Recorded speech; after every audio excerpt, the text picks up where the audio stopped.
Welcome to this series of discussions that we're going to be having over the next months about the human condition. And of course, primarily what we're going to be talking about is the whole question, the whole conundrum, the whole Gordian knot of relationships.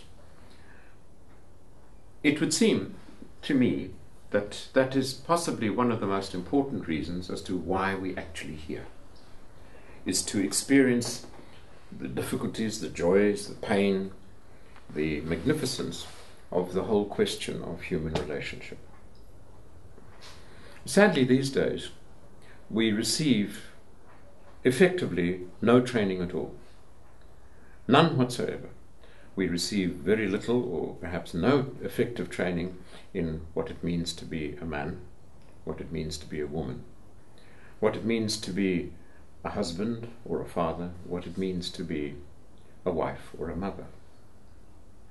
And the whole process then tends to be more abusive than it does joyful. Are there aspects of joy in our relationships right now? Yes, of course there are. There are many times when we feel marvelous about ourselves and about our partners. But sadly, I have an idea that for too many of us, all of us, no, never all of us, but that for too many of us, these moments are fleeting and they don't last for very long. What has bothered me for years now, and it's 20 years that I've been doing this work, is why is this so? And of course, it all goes back to the prime relationship, the relationship with ourselves. Because if that is not in some kind of good condition, if that is not effective, if that is not operating as close as it can be to optimum, can it always be at optimum? No, that doesn't seem to be available to us as human beings either. This question of perfection is a mirage. And it's one we can pursue, but it remains a mirage. And we're not likely to ever get there. So why is this so? Why is the relationship with ourselves, and therefore the ripples that come out of that, less than it could be? Well, it's an interesting question. And I have an idea that it goes right back to the beginning. Right back to the beginning as to when we first materialize on this planet, when we first appear on this planet. So really what I want to start off by looking at, because I think this is the foundation, as it were, of our relationship both with ourselves and with each other, is the whole process of birth. I have an idea that the story might start before then, but that's another topic for another time perhaps, because then we will be going into quite deep water. So let us just restrict ourselves to the physical experience that we all undergo, all of us. There doesn't seem to be any other way of arriving here on the planet. We arrive through our mothers, through their vaginas. And the process is, in my opinion, almost too frightful to even look at. It's abusive in the extreme. Consider for a moment what happens. Here we are, comfortably ensconced in what can be quite neatly described as our own personal jacuzzi, where everything is pretty good. The pressures over the last weeks, as we get bigger and bigger, have started to grow, but we manage to cope with that. We learn how to curl up in a ball and make ourselves as comfortable as we can, because there's a fairly limited amount of space down there. But otherwise, it's probably about as close to the Garden of Eden as you're likely to get. The temperature control, spot on. Lighting, pleasantly indirect. And these days we're actually able to measure that because of the invasive process that we use by sticking all sorts of probes into the womb. Lord knows what that must look like to a baby. Imagine sitting in your lounge and all of a sudden some strange object comes through the ceiling and revolves around. Oh, but of course I forgot. Babies have got no brains. They wouldn't be able to even be aware of that. Really? What an extraordinary idea. That babies have no brains, that they have no feelings. And yet this is how we work. But by and large, the lighting, very good. Probably from time to time, if mother's out in very bright sunlight, a kind of rosy glow. Rosy, why? Because it's coming through her skin, through her blood.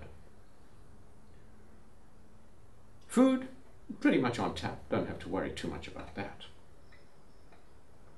Sound control, not that great. And every now and again a loud boom would come through. And most certainly we would be aware of all the music that mother is hearing, the traffic noises, the rows with dad, the beating of her heart, the circulation of her blood.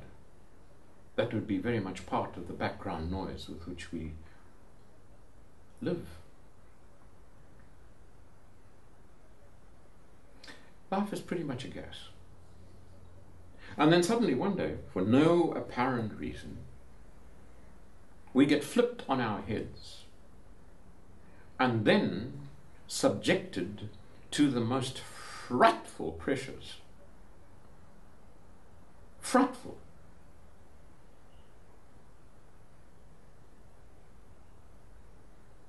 We cannot even begin to imagine what this must feel like to the child. But of course I forgot. How silly of me. Babies have no feelings. They wouldn't be aware of that. Really? Let me put you in a bag and then by some means slowly tighten that bag so that it forces you into a shape. Because that's what happens to us. We have pressures of kilos per square centimeter applied to us. They tell me that if you applied those pressures to a man's arm, it would snap like a rotten twig. I don't know, I've never done it. But I don't have any too much difficulty with the concept, because after all, what we now have to do is be forced through impossibly small apertures. Impossibly small. Apertures like this, and we've got to be pushed through them. No wonder we're covered with grease. No wonder we're covered in slime.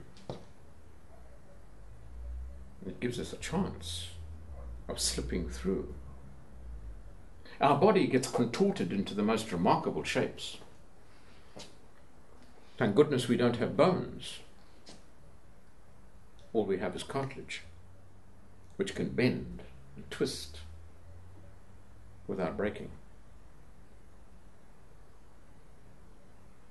And then finally, we emerge. And for the onlookers, for mother, because now, and this process is not particularly comfortable for her either, at last it's over. She can smile. The doctor can indulge in an orgy of self-congratulation because here comes another one and he's done it again. But what about baby? Here we have just undergone what can be arguably, not arguably, most decidedly said to be the most difficult, the most painful, the most uncomfortable experience that we've ever had in our lives. Our lives up until this point in time are a bit short of experience. And look at what happens. Look at what happens. These days, because there's a queue, and the doctor's got to be on the 10th tee at 2, is that a bit harsh on doctors? Perhaps, but I understand their difficulty and I deeply empathize with it. But nonetheless, this is the system. We can't wait these days for the umbilical to stop pulsing. That can take up to 45 minutes. So it must be cut immediately. And guess what? There goes your air supply.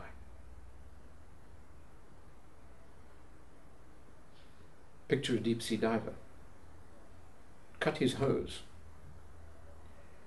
He too will scream in terror.